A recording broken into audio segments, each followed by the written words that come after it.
Mazda offers two primary methods for updating its infotainment system: USB and over-the-air, or OTA. USB updates are mainly for older, pre-2023 models.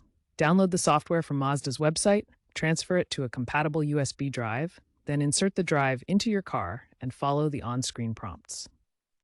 OTA updates are the modern approach for 2023 and newer models, including the CX90, CX60, and CX70.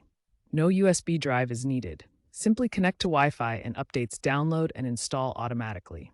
This may require a vehicle restart and typically takes 10 to 15 minutes.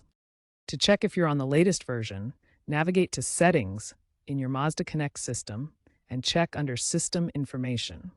Map updates are bundled with system firmware and can be updated via USB or OTA. Mazda uses TomTom or HERE for maps.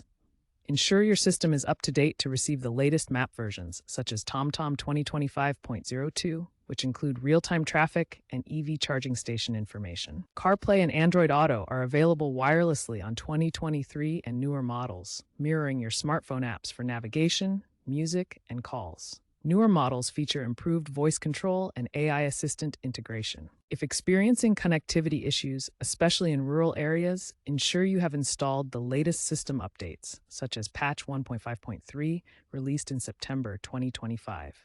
For wireless CarPlay and Android Auto, Bluetooth and Wi-Fi are essential. If USB updates fail, verify file compatibility or re-download from Mazda's official website. For OTA issues, ensure a stable Wi-Fi connection and sufficient battery. If you continue to have errors, consider contacting your Mazda dealer.